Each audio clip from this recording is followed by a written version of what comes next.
Hello tout le monde.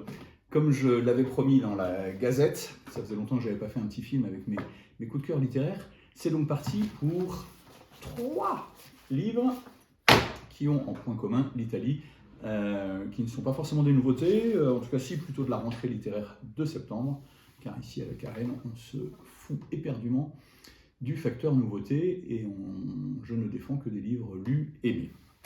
Du nord au sud, on commence par la Toscane, non pas que l'auteur soit toscan, parce qu'elle serait plutôt romaine et un petit peu londonienne. Le ciel tombe, Lorenza Mazzetti. C'est un vrai petit bijou que ce livre. D'abord, c'est un très bel objet livre, mais ça, on le doit aux esthètes helvètes de la Baconnière.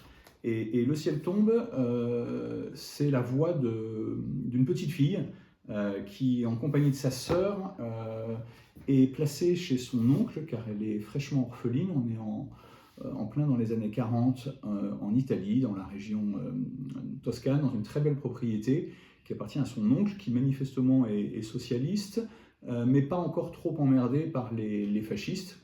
Mais la petite fille, avec son regard de petite fille, parle de cette Italie mussolinienne, fasciste, et de la relation à l'école, mais c'est surtout son regard sur le monde des adultes, dans cet univers un peu protégé de cette propriété foncière. Voilà, mais on est en pleine guerre,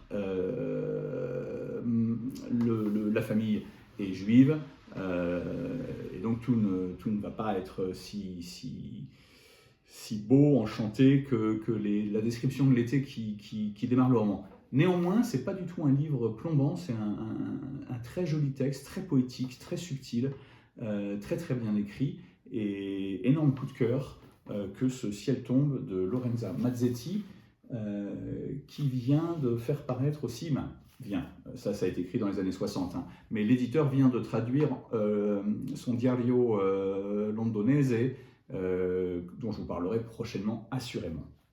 On continue à Rome, et alors s'il y a bien un écrivain qui incarne Rome, c'est bien Marco Lodoli, pour si peu, joli titre oxymorique. Le titre italien était un oxymore aussi, et presque plus puissant, tanto poco. Si peu, c'est un texte court, avec un style très, très, très simple, très épuré, presque modianesque, si j'osais, qui raconte l'arrivée le roman s'ouvre avec l'arrivée dans un lycée-collège de Rome, mais vous savez, c'est le Rome que les touristes connaissent peu. Rome, c'est une ville immense, construite sur des collines, en cercles concentriques, etc. Et il y a énormément de quartiers qu'on ne connaît pas. Et d'ailleurs, le bahut ressemble un tout petit peu, alors pas ce qui s'y passe à l'intérieur, à la Scuola Marilyn Monroe de Nanni Moretti dans Bianca. Il y a ce côté quartier résidentiel, assez mélangé, plutôt populaire. Et donc, je m'égare, arrive un tout jeune prof de littérature, accueilli par la concierge et femme à tout faire de l'établissement, qui le prend pour un élève tant son aspect est juvénile. Et de là va démarrer une histoire de 40 ans, et c'est l'histoire de cette relation, ou de ce peu de relation. C'est magnifique, c'est émouvant, c'est une fable sur l'amour pur, l'amour éternel, sur le temps qui passe, sur la vieillesse, sur le désir ou pas de famille. C'est sublime, c'est vraiment unique, et Lodoli, c'est vraiment, depuis son premier texte à la fin des années 80, milieu des années 80, qui avait accompagné mon début en littérature, en librairie en tout cas. Je suis Lodoli, qui est clairement l'écrivain romain le plus méconnu en France, et qu'il faut lire. Tout est chez POL, c'est absolument génial. Et on continue au sud avec, chez un petit éditeur d'ici, puisqu'on est dans la Nièvre, les éditions du chemin de fer, que le peuple de Paris commence à connaître de mieux en mieux, et tant mieux, parce que c'est vraiment un éditeur de Paris et d'ailleurs, mais je veux dire, c'est vraiment un éditeur rare, et qui là traduit Emma Dante. Alors c'est la Emma Dante pour les amateurs de théâtre, c'est la même, et ça s'appelle donc La rue Castellana Bandiera. Et alors là, c'est totalement délirant, grotesque, on est dans la farce, la commedia dell'arte. On est surtout, c'est une source d'inspiration pour celles et ceux qui ont vu le cycle de pièces qui avait été joué à la Colline notamment et en tournée un peu partout. Une des grandes inspirations de Emma Dante, c'est les contes populaires palermitains de la fin du Moyen-Âge.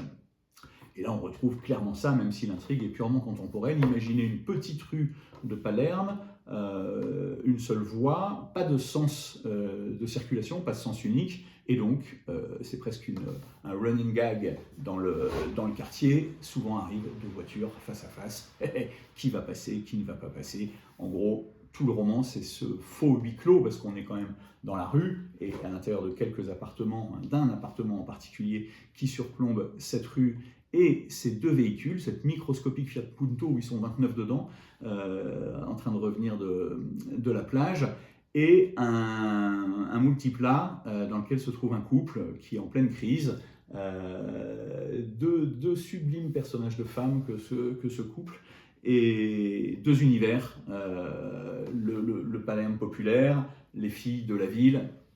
Et donc ce face-à-face va-t-il dégénérer? Je ne vous en dis pas plus.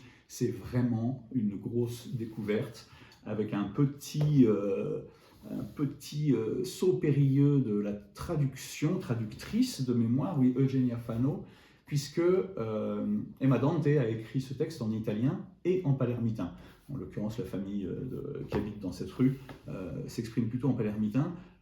Et la traductrice a fait le choix de faire une restitution en occitan ou un occitan francisé. Je n'ai pas exactement tous les détails. Ça peut être un tout petit peu surprenant au début. Petit conseil que j'ai vraiment transmis à pas mal de personnes et qui fonctionne.